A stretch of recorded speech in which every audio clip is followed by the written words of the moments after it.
So probably the biggest lesson I learned from my mentor was how to let the students sort of take control of their own learning. So that focus on exploratory learning rather than always dictating what the students are going to do day in and day out. Well, one thing that I learned from my mentor is that phys ed can be really inclusive. When I took phys ed in high school, a lot of kids felt left out and didn't really want to participate, but I learned through Thinking Games for Understanding with a variety of sports that all the kids can have fun in phys ed. Basically, the coolest thing I learned there was the concept of play. And so introducing the students to the gym, coming in, the equipment's all set out, and just allowing them to express themselves, develop their physical literacy, and develop those creative skills that are going to take them further into life. My mentors were an invaluable part of my learning experience. My mentor, he started teaching young, just like I will be doing, and I think that helped him to understand where I was coming from. As a new teacher that doesn't really know much, and it seems like there's so much information out there, and I have to quickly absorb all this information in order to be the best gym teacher possible. And he just told me that it's okay, and you can learn as you're teaching, as you're going along. And your first 5 years of teaching, you're going to be scared, you're going to be nervous, you're going to be anxious, but it's normal. We learned a lot about making a fully inclusive phys ed class and really focusing on not just skills like a traditional phys ed class, but opening it up so that everyone can have success. So even not just the high-level athletes can succeed in phys ed class, but everyone can. And it's more about lifelong learning than actual skill development, being really, really good at a sport. It's more about being active and just being healthy. Basically that it's not very important to have students try to be the best in any particular sport or activity, but make sure that they're working towards individual goals and a progression over the entire year so that they're improving themselves and their own physical literacy rather than being compared to others and other standards. My favorite part of the year was probably the day at the Dome. My favorite part was the day at the Dome. Definitely the day at the Dome. Was definitely the day at the Dome. There was nothing else really like having 150 plus kids running around and being so active. Pretty much planned the whole day ourselves. We were responsible for the planning of the event, all of the drills and activities that were going to be involved. The day at the Dome gave us a chance to, really build a program for these high school students and, come together as a group. I found after that time we really got to know each other better, our strengths and our weaknesses. It was absolutely amazing. Everybody was having a great time. It was a lot of planning leading up to the day, but once we were there, everybody was laughing, running around, having a good time, and most of all, working together and developing the life skills that we're all working together to try to strive for. Favorite part of the year would have to be the second half, doing the off-site stuff, getting to do some sports that I haven't done in a long time or at all, going curling, coming to the Ability Center, trying wheelchair basketball. My favorite part of the year was probably actually the wrestling workshops we did. I've never done wrestling before, so it was really cool to be introduced to the sport and how to teach it in a way that's inclusive and all kids can participate. Definitely placement. Just from the things that we learned in the physical education class, we got to implement those things within the classroom and really see them take off and work, and definitely doing the micro teaching in the physical education class will really help with that. And I was able to learn firsthand how to kind of sit back and facilitate that sort of new age phys ed where the students are in control. They get to facilitate, I facilitate the learning, but they take control of the class and they essentially teach each other.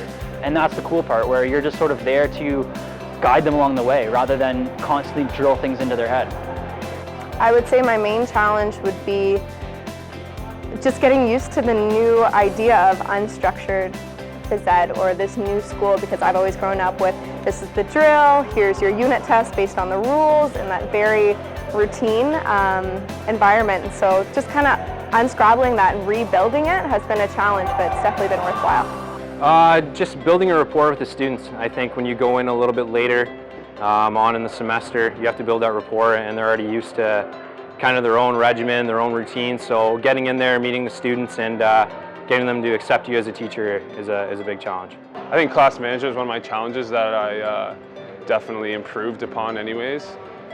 Maybe a little overconfident going in, thinking that you'd just be able to control a classroom full of grade 9 boys, but something I think I improved on, so I would say that was maybe a challenge for sure. The Day at the Dome experience was great. I think it was a bit of a difficult experience, seeing as you meet the kids really quickly, or the students really quickly, and you have to sort of try to make some sort of instant connection with them in the limited time you have.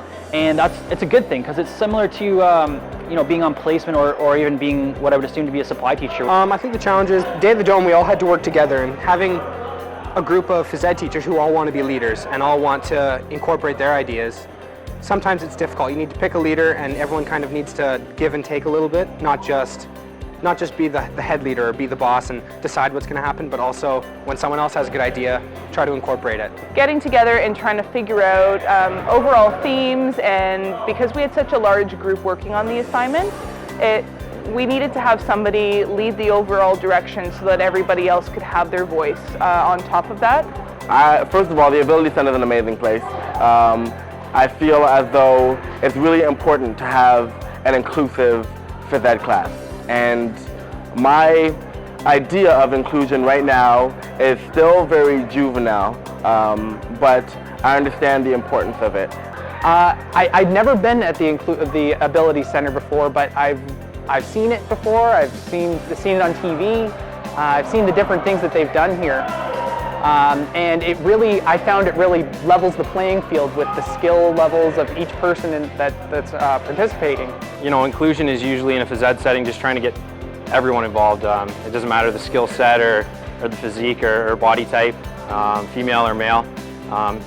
Here, everyone has an ability to be involved, whether you're in a wheelchair, blind. Everyone is involved in the program, and it's inclusive. Fantastic inclusion here. I mean, there's literally everything for everyone, and I think that's sort of the key to inclusion. Again, where if no matter what your physical capabilities or psychological capabilities, when you walk into a facility or a school, you should feel as though everything is available to you. There's no limitations. I think this building and the program here kind of redefines inclusion. Like, we think of inclusion before, and it's like, oh yeah, well, there's a ramp going into the gym so that people with wheelchairs come in. But this whole facility is designed for inclusion. Like, everything is inclusive. The staff is inclusive.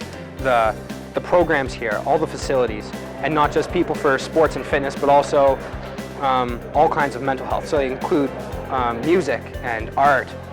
And they have these meeting rooms, and there's dance classes, and there's a whole studio up there, like things I never even thought were here.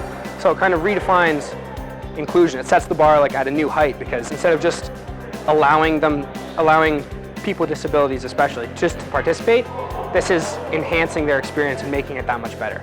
I would hope they would say that it's fun, and I think that's one of the biggest things. And I think that's kind of almost like a taboo word in a lot of areas of education, because if kids are having fun, that typically means they're not being managed well, or it's chaotic or something like that. I want students to come into my class excited, and I want them to leave my class motivated. And that's the number one thing for me. I want them to be motivated to do more physical activity outside of class. I want them to understand the importance of it.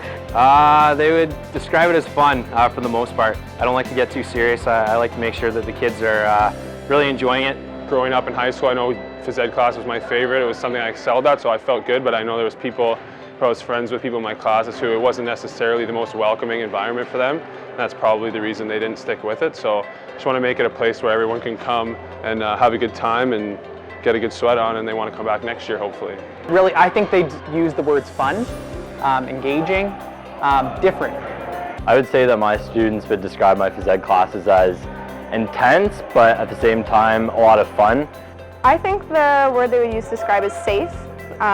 They feel that they can come in there and just let loose, whether that's giving themselves a mental break, or whether it's burning some energy. They can feel like they can do anything they want. They can have fun, be creative. No one's going to judge them, and it's just a safe place for everybody to be themselves.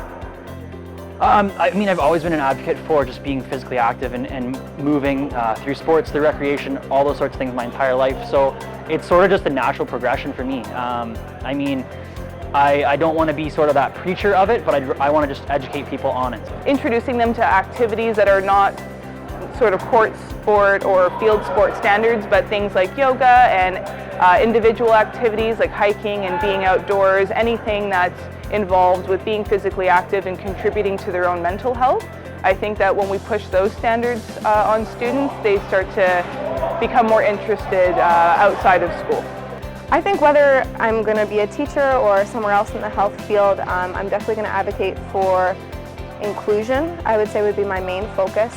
So all abilities, all diversity, backgrounds, coming together and being able to have fun and be physically active. That's going to lead them later into life and long-term athlete development. In my future, I really believe that being active for life is something that's very important, and not all students are going to enjoy the typical sports like basketball, volleyball, and soccer in phys ed class. So I'm going to look to get students interested in physical activity through a variety of different ways. Well, I think it starts with me personally. If I can be someone who people look up to and see as a figure for physical education and health, I can really get students to work with that as well. I think that the number one thing I'm going to focus on is teaching kids that health and phys ed isn't just a class, or it isn't just something that you try to fit in once every day or once every couple of days or once in a while. Health and phys ed is something that needs to be a part of your lifestyle. And we really need people that are strong advocates for physical activity and health in our students.